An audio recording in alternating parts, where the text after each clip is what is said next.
Hi there, Nigel Saunders for KW Bonsai. This morning, it's a beautiful spring day. We're continuing to dig up trees from the garden. The next one we're going to tackle is the Manitoba maple. So this Manitoba maple has been growing in the ground for about 10 years now. And I'm not sure if I planted it or if it just sprouted from a seed in the garden. We're going to be talking about Manitoba maples later on in the video. We're going to show you some examples of full-size trees, and we'll talk about their suitability as a bonsai tree. So here we go. We're just clearing out some of the leaves and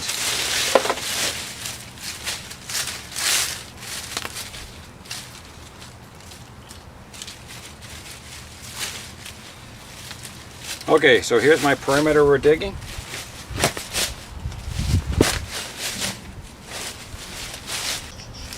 Again, you want to get as much root as you can, within reason. So far the digging's going well. We're not hitting rocks like last time. Okay, so I'm starting to rake out the roots, and I'm going to go from the center of the trunk outwards, so we don't tear through our radial roots. So we've got one large root off the side here, which is fairly high up. There doesn't seem to be a whole lot of good roots yet. We've just got those big two surface roots, and then we're going down, straight down.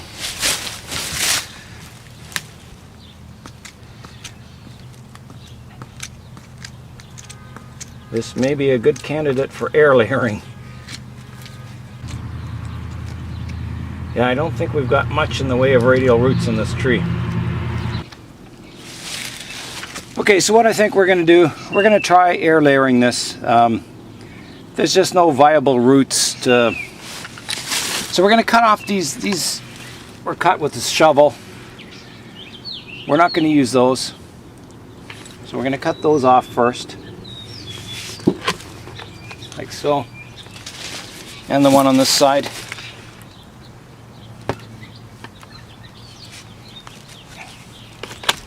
Like that.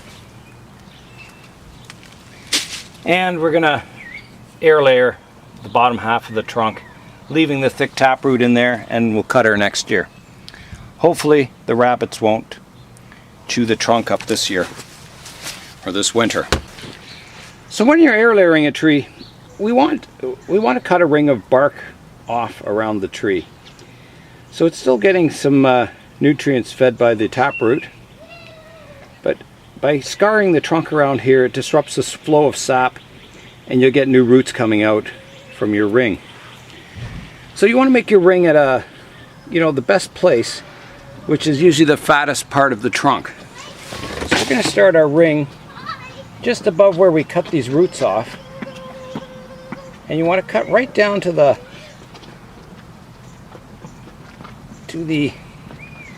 wood.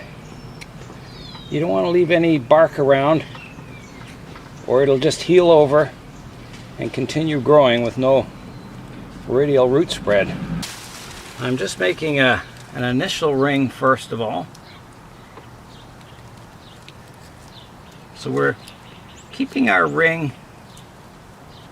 just above where I cut these roots off to get the most root flare possible.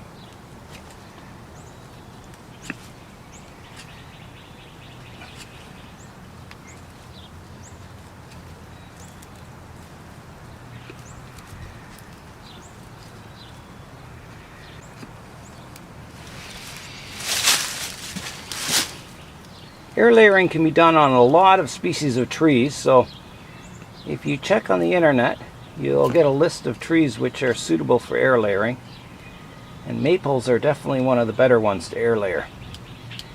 And the reason is that once we've got a radial root base coming out of the trunk, and we sever the taproot, they heal over very quickly underneath where you cut it. So you don't end up with the trunk rotting away, which can happen on some of the species that are slow to heal.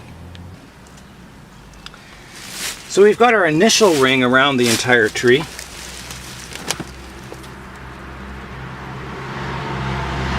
And the next step will be to make the ring wider. If we were to leave this ring this width, it would just callus over and you wouldn't get any roots. It would just continue to grow with that taproot. So if you do find a tree in the wild you want to dig up and it has roots similar to this, the best thing to do is just cover it back up until you have some tools to do an air layering type operation to it. There's no point collecting a tree if it's not going to live, which I don't think this one would have done if we had cut the main taproot off. Okay, I think that'll do it. So the next step, we're going to fill this area we want to grow our new roots in with bonsai soil. So we'll do that now. Okay, so I've got some bonsai soil. This is soil that's been reused from another potting, which is okay for air layering. So we're going to fill our tree around with bonsai soil. And that's what we're going to grow our new root system in. Like so.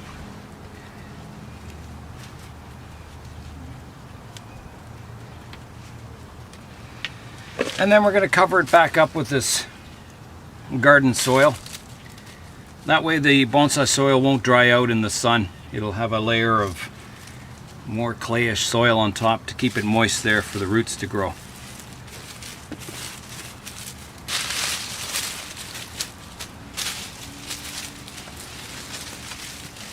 And we'll bury it fairly deeply.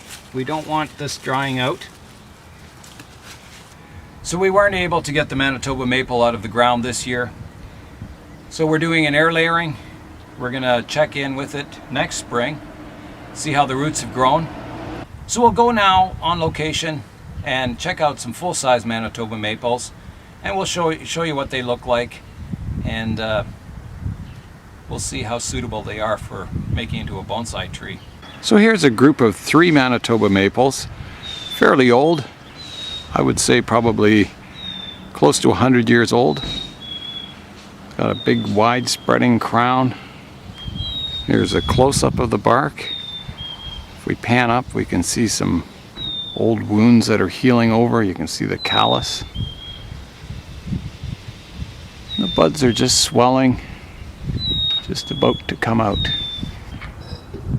Here's some of the wounds on an old one, healing over. Here's the root spread on one. Really cool. Here's the root base on another one. It's a moss.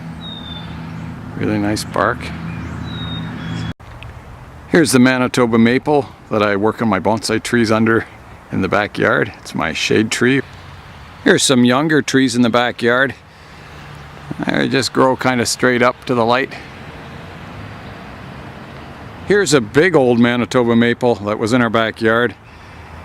It tipped over and still growing, but just barely. Here's another small Manitoba maple. You can see they grow on angles. They just reach for the light. They don't really care if they're growing upright or not. They just grow towards the light source. So I think any tree can be made into a bonsai. It's all a matter of how suitable they are for bonsai. I would say this tree is not ideal for making into a bonsai tree. It's got fairly large leaves, but it does have a lot of nice characteristics. It's got nice bark, it's interesting.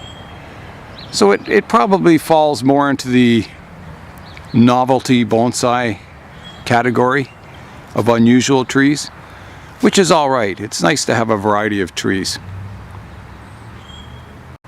So this is the last one we'll look at. And we'll have a look at some box elder maple bonsai trees or Manitoba maple bonsai trees. And we'll see what people have been doing with them. So here's a group of Manitoba maples. And here's a nice single trunk one. And one with even a fatter trunk. And another forest. And a really well-developed Manitoba maple. I like that one. So that's it for today. We've looked into the world of Manitoba maples or box elder maples. And have a nice day, and we'll see you next time.